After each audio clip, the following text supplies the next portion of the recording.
సిద్దిపేట నియోజకవర్గంలో 50,000 ఎకరాల్లో వరి పంట కాళేశ్వరం ప్రాజెక్ట్ కింద సాగవుతా ఉంది. అయితే పంట పొట్టకొచ్చే సమయంలో రంగనాయక సాగర్ రిజర్వాయర్ లో నీటి లభ్యత తగ్గింది. మరి పైనుంచి 1 టీఎంసీని పంపు చేసి పంటలు కాపాడాలని మేము ప్రభుత్వాన్ని కోరాం.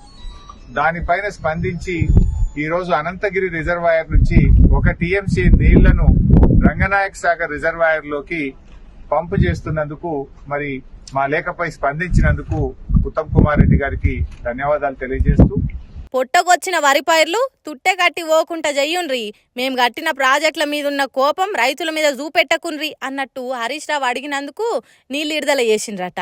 హాగో అందుకే ఉత్తమ్ కుమార్ రెడ్డికి శనార్థి చెప్తున్నాడు హరీష్ రావు. మరి అంతే కదా, తన ఇంట్లోకి వచ్చేది కాదు, తనకు లాభం తెచ్చేది కాదు, అయినా రైతులకు మేలు జరుగుతున్నది కాబట్టి ధన్యవాదాలు చెప్పిండు. నీళ్ళు ఇచ్చినందుకు సంబుర పడకుండానే సర్కారు ఏం చేస్తున్నది, ఏలేటోళ్ళు ఆలోచన ఎట్లున్నది చెప్పిండు. ఎస్ఆర్ఎస్పి స్టేజ్ 2 కింద అటు తుంగతుర్తి గాని, సూర్యాపేట గాని, కోదాడ గాని, అదేవిధంగా ఎస్ఆర్ఎస్పి ప్రాజెక్ట్ లో భాగంగా భూపాలపల్లిలో గాని చాలా చోట్ల పంటలు ఎండిపోతా ఉన్నాయి. నా ఒక్క నియోజకవర్గానికి నీళ్ళు ఇస్తేనే సరిపోదు, రాష్ట్రంలో పంటలెండి పశువులను మేపుతున్నారు రైతులు, కాబట్టి ఆ ఏరియాలకు కూడా నీళ్ళు ఇయ్యుండ్రి అంటున్నాడు. అంతేకాదు కేసీఆర్ సర్కార్ ఉన్నప్పుడు నీళ్లు ఎట్లా అందించిండ్రో కూడా చెప్పిండు. ఎస్ఆర్ఎస్పి నీళ్లు తగ్గినా కూడా 1 ఎకరా కూడా ఎండకుండా బీఆర్ఎస్ ప్రభుత్వంలో 2 పంటలకు కూడా నీళ్లు ఇచ్చాం. అట్లనే కాళేశ్వరం కూలింది అని చెప్తున్నారు కదా, అసలు కాళేశ్వరం అంటే ఏంటిదో చెప్పుకొచ్చిండు. ఇలా కాళేశ్వరం ప్రాజెక్ట్ అంటే 3 బ్యారేజీలు, 15 రిజర్వాయర్లు, 19 సబ్స్టేషన్లు, 20 కిలోమీటర్ల గ్రావిటీ కెనాలు, 98 కిలోమీటర్ల ప్రెషర్ మెయిన్ పైప్ లైను,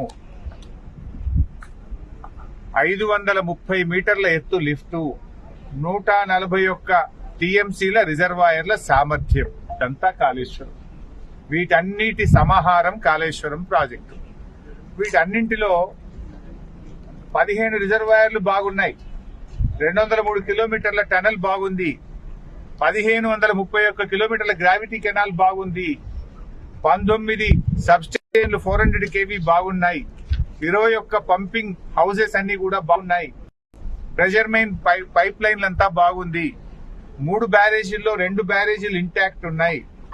ఆ ఒక్క మేడిగడ్డ బ్యారేజీలో 7 బ్లాకులు ఉంటాయి.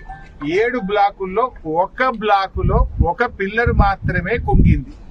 ఆ ఒక్కటి తక్లీఫ్ అయితే కడమ వాటికి ఏమైంది, రిజర్వాయర్ల నీళ్లున్నాయి కదా, ఎందుకు రైతులకు నీళ్లు ఇయ్యకుండా పంటలు ఎండబెడుతున్నారు అన్నట్టు చెప్పిండు. కాళేశ్వరం కథమైందని అబద్దాలు ఎట్లా ప్రచారం చేసిండ్రో, జనానికి నీళ్లు అందకుండా ఎట్లా చేస్తున్నారో చెప్పిండు.